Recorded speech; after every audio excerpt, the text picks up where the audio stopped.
Hello viewers, Super GT here. I'm gonna kick this video off with something we all like to see, just a straight up massive crash full of annihilation and death, because we're here at Monza. We all know the deal when it comes to Monza. It's pretty much guaranteed, like a 100% chance of a pile-up at turn 1. So let's see how it develops, shall we? Going in, there it is, it's pretty much started already. Lotus comes weighing in way too hot, and then an Acura comes flying in. And he kind of did a massive bounce off the wall and did a couple of backflips, side flips. I don't even know what the hell he did. Let's have a look at that in slow motion, because that was chaotic. It's already going to kick off. The Centenario's made contact. The Viper's made contact. The F50 has gone into the back of the Celine. The McLaren's coming in way too hot. On my right hand side there, you see the arrow. There is the Lotus. Obviously way too late on the brakes. The Dodge Viper's actually gone over him. The Lotus turns into a launch ramp. There he goes. The Acura goes flying over the top of everyone. Bounces off of the wall. Comes back. Does like a nice tidy little side flip. Lands upside down on his roof. If he had no roll cage, that driver is 100% squashed. He is, well, I think everyone pretty much died in that one. So RIP to everyone. I'm not really going to show the rest of that race, because you can see by the fact that there's a Myers Manx in there that it was pretty much a shit show. So let's move to Lime Rock. And it wasn't really much better here, because you can see there are people just impatient at the start, going flying into gaps that aren't there and crashing. Now the thing I want you to watch in this one is just how many moves I make, which are just straight up genuine overtaking moves, because pretty much every time I overtake someone here, it's just capitalising on people going off the track. I make contact with the Viper, but then he just goes into a move that just simply wasn't on. Has 2 more positions, just capitalising on everyone's errors. So Lime Rock Park is, well, I mean, is famous for this, really. Well, then again, every track in this game is famous for carnage. The Lotus losing control, just go past him quite easily.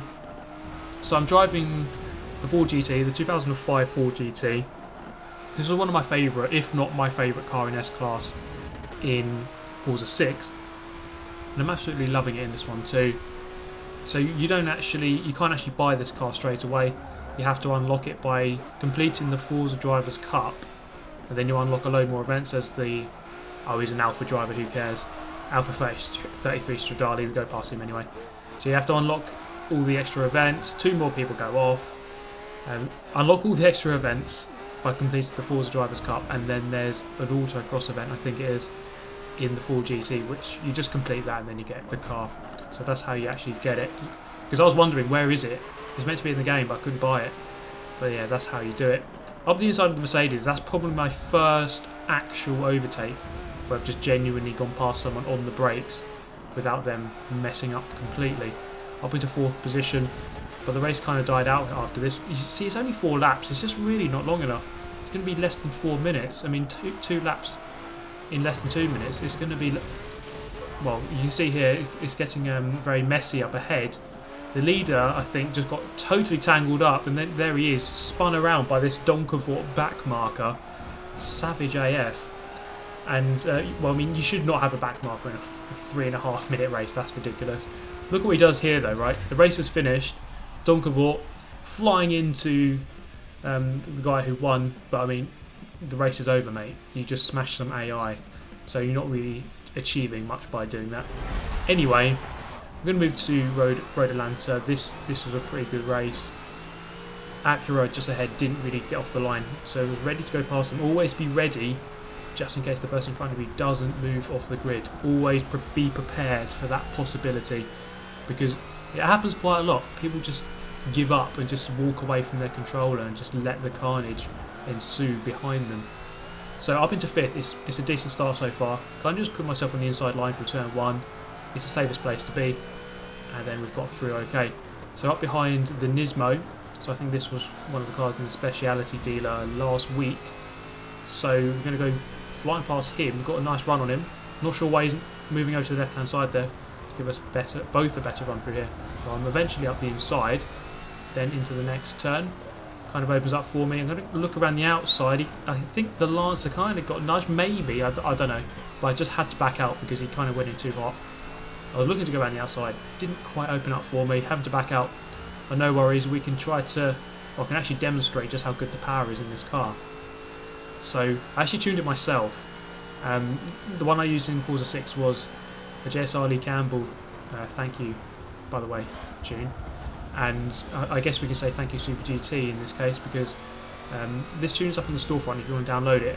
I've kind of been tweaking it a little bit as I went through on this video, and there's a parked car there on the grid. Now that's really frustrating because in this game, unlike Forza 6, they're not ghosted out. If someone just sits there on the grid, they don't ghost out. So you kind of have to do a slalom course around them as you come through that final corner. It's really awkward around Road Atlanta because it's that guy is pretty much on the racing line.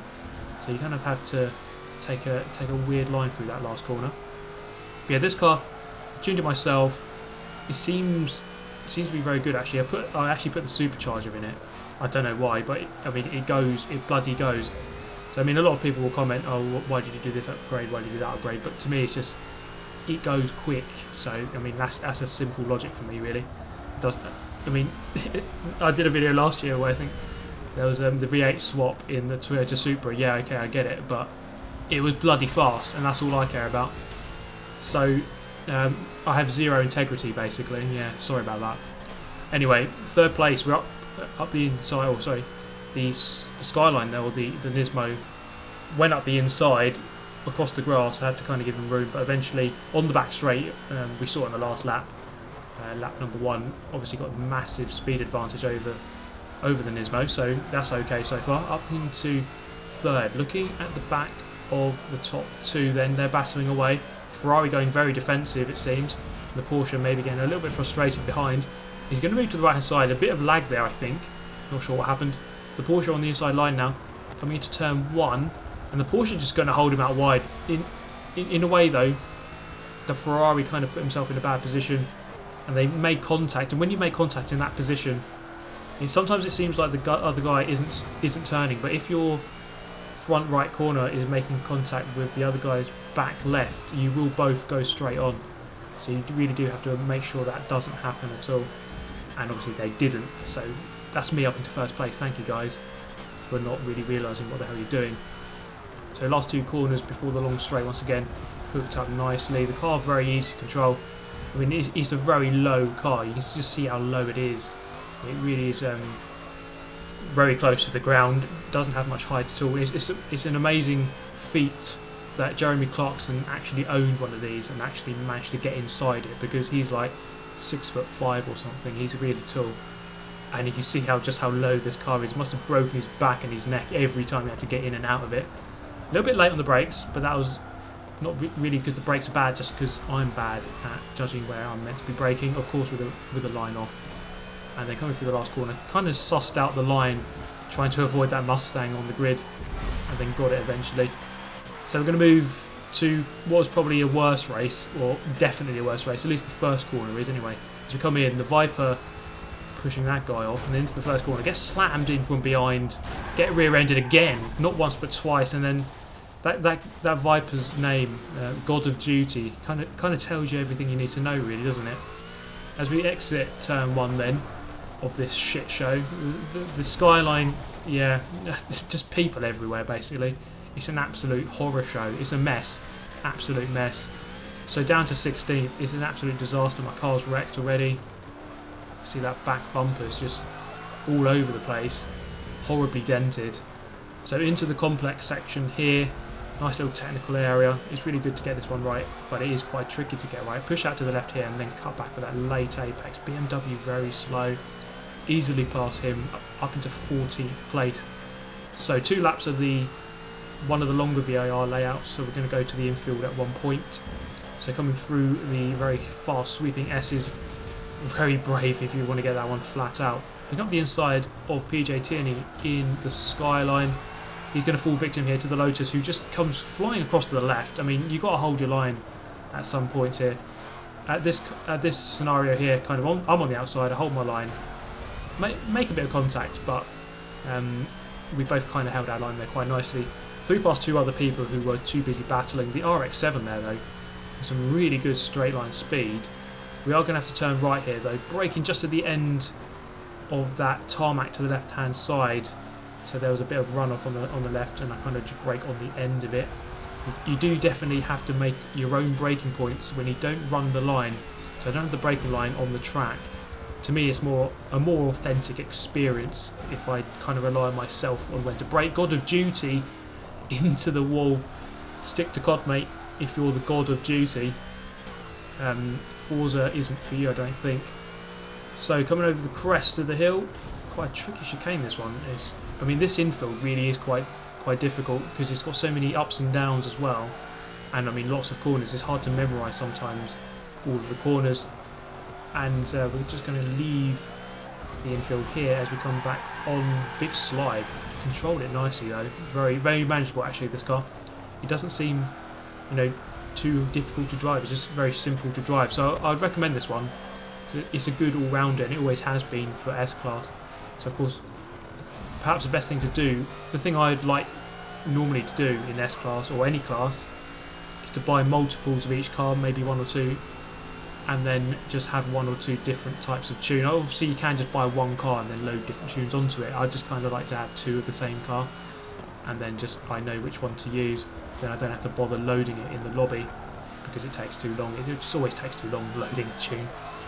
So up into 5th place. I mean, given that we were 16th and facing the wrong way on the grass a lap ago, recovering over 10 positions isn't too bad, and we have 3rd and 4th just in front of us here, so there is a shout, an outside chance of maybe a podium. So let's see if we can do that. Oh, actually that was a very bad run through that. Kind of there's God of Duty going backwards, rushing back to the start, and hopefully putting that Call of Duty disc into his console and then leaving this game forever. Let's just hope. That's one less at least. So over the crest as we move forwards, you just see there, just see a load of tyres just flying over as we go over that crest. Obviously someone into the wall, I couldn't tell what happened, but it was quite entertaining just seeing a load of tyres fly up, and then you know what to expect around that corner. Someone's in the wall, and we get into 4th place. I think 3rd will be an absolute stretch. You can see him just grazing the grass on this corner here. So it's going to be a 4th place. So this car, the Ford GT 05, solid choice for S-Class, tuned by F4H Super GT. Thank you, F4H Super GT. I think that's going to have to be the new one. And then we're going to come across the line here and claim a 4th place. So not too bad. I did enjoy that Monza pile-up. What an absolute catastrophe that was. I think there's got to be a cemetery at the outside of turn 1 at Monza, because the amount of deaths that go on there, it's probably best just to make some sort of graveyard on the left hand side there. But that's the end of this video, guys. I do hope you enjoyed. As always, I shall see you next time. Obviously subscribe if you're new. So many new subs recently. It's been amazing. It's been a really good month, and I think I'm going to hit 1 million months in November.